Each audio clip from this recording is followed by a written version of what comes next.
কোনো ব্যক্তি যদি নিয়মিতভাবে দরুদ শরীফ পাঠ করে, যেমন কোনো ব্যক্তি যদি দৈনিক 1000 বার দরুদ শরীফ পাঠ করে, মাত্র 1000 বার, অনেকের কাছে মনে হচ্ছে যে 1000 বার তো অনেকবার, তাই না?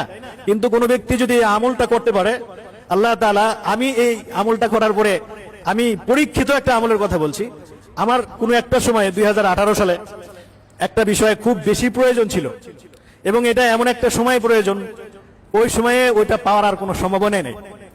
তো একটা আশা ছিল যে আমলটা করতে থাকে ইনশাল্লাহ, দেখি আল্লাহ এর দ্বারা কোনো ফলাফল দেয় কিনা। তো দৈনিক ফজরের নামাজের পরে 1000 বার দরুদ শরীফের আমল করেছিলাম। তো বেশিক্ষণ সময় লাগে নাই। তার ছোট্ট দরুদ যদি আমরা আমল করি, সাল্লাল্লাহু আলাইহি ওয়াসাল্লাম, এটা একটা দরুদ, এটা যদি কোনো ব্যক্তি 1000 বার পড়ে, খুব বেশি 25 থেকে 30 মিনিট সময় লাগে, আর কম লাগতে পারে, আমার 25 মিনিটের মতো লাগতো। তো প্রতিদিন ফজরের নামাজের পরে এই আমলটা শুরু করলাম। তো শুরু করার পরে আল্লাহর উপর ভরসা করে গেলাম।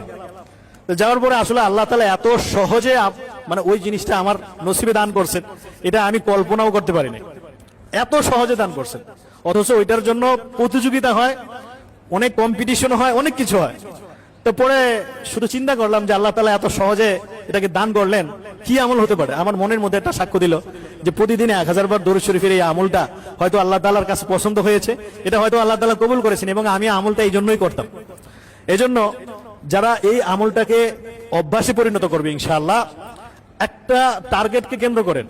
যে দেখেন, আমি একটা আমলের কথা আপনাদেরকে বলি, মৃত্যুর সময় কালিমা নসিব হওয়া অথবা ইমানের হালতে মৃত্যুবরণ করা, এটা বহুত কঠিন একটা বিষয়। আমাদের কাছে, অনেকের কাছে এটা সহজ মনে হতে পারে, কিন্তু মৃত্যু পথযাত্রী যারা, মৃত্যুর সম্মুখীন যারা হয়েছেন, একমাত্র তারা বলতে পারবেন যে মৃত্যু যন্ত্রণাটা কতটা কঠিন। হাদিসের মধ্যে আসছে, যখন একজন ব্যক্তির কাছে মালাকুল মউত সামনে চলে আসে, ঠিক তখন ফেরেশতার একটা, শয়তানদের একটা টিম চলে আসে, শয়তানের একটা টিম চলে আসে যে এই ব্যক্তিকে এই শেষ মুহূর্তে যদি ঈমান হারা করে দিতে পারি তাহলে আমি সাকসেস। এই জন্য ওই অবস্থায় তাকে বিভিন্ন ভাবে যুক্তি দেয়, বিভিন্ন কথা স্মরণ করিয়ে দেয় যে তুমি এটা বলো বা তুমি এটা বিশ্বাস করো যে আল্লাহ বলতে কিছু নাই। অর্থাৎ ঈমান হারা করার জন্য শয়তানের যত অপকৌশল, অপচেষ্টা, সমস্ত কিছুই সে প্রয়োগ করে দেয়। তো এক তো হচ্ছে মৃত্যুর যন্ত্রণা, আর একটা হচ্ছে শয়তানের ওয়াসওয়াসা। এই দুইটার মাঝখানে একজন মুমিনের ঈমান ধরে রাখাটা খুব কঠিন।